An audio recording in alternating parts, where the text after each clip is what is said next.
Welcome to Art and Stuff. I'm your host Tamara, and happy Friday, everybody. So I kind of messed up today. Instead of recording myself drawing, I had my camera on the photo settings, and it was 10 minutes before I realized I didn't record anything. And I'm all like, oh no, I have to do this all over again! So after 5 minutes of internal screaming and telling myself to get a grip, I decided to record myself painting this piece, and then my camera died. So after an hour of charging, I finally got to paint this piece. Last time I drew BOMA to discuss the passing of the bill HR 321 and the importance of encouraging boys and girls to get into STEM fields. But let's talk about something not politically charged today. Let's talk about Samurai Jack! Woo! After a super long hiatus, multiple pilot shows, the cancellation of Symbiotic Titans, the 2 Transylvania movies, the canceled Popeye movie, and Cartoon Network's desire to milk nostalgia dollars out of grown adult children like myself, Genndy Tartakovsky has finally gotten around to finishing one of his best shows, Samurai Jack, this Saturday. Samurai Jack is coming back with the final episodes to finish off the series, and I find that fascinating.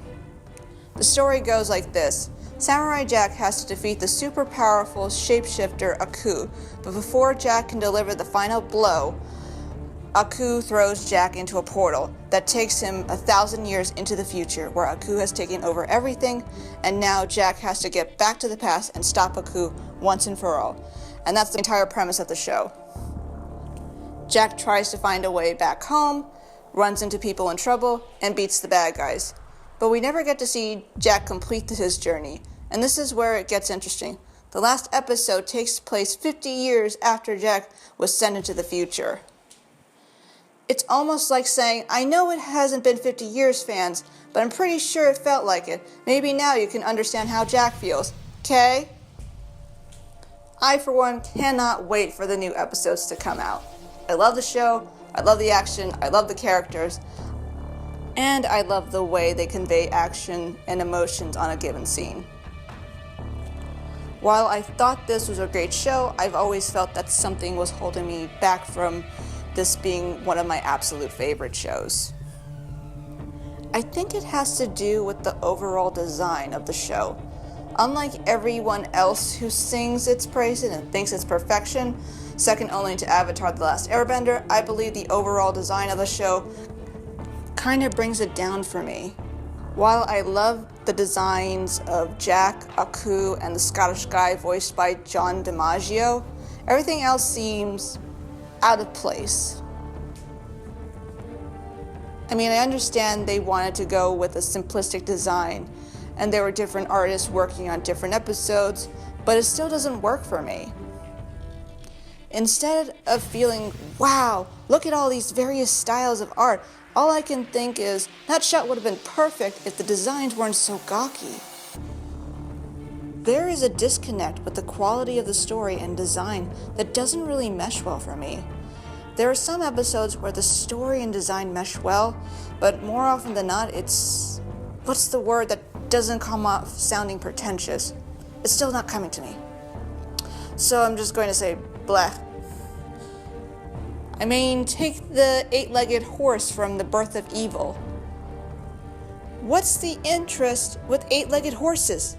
Seriously, have you seen Aku vs. Jack's Father episodes, or The Birth of Evil, I think it's called? You know what I'm talking about. This is not how you make a badass horse. Adding legs to an already badass animal doesn't make it more badass. It makes it look ridiculous. That's bad character design. On the flip side, the new designs and characters are looking much better, and I'm really looking forward to it. One more thing.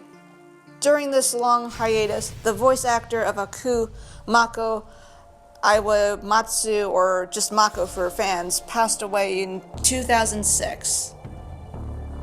He played Mr. Miyagi from the Karate Kid series, and voiced Iroh from Avatar: The Last Airbender for the first 2 seasons before his passing.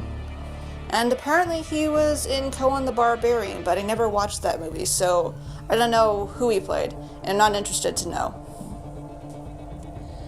I think it may have played a role in the long hiatus, but this is pure conjecture at this point. Whatever the case, I'm curious as to see how Aku will appear in the series at all. Will they keep him silent?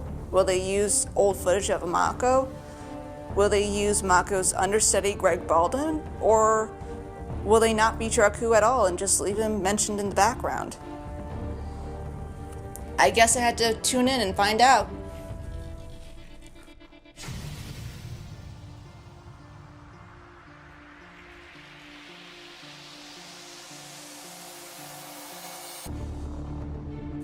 And here is my final painting of Aku versus Jack.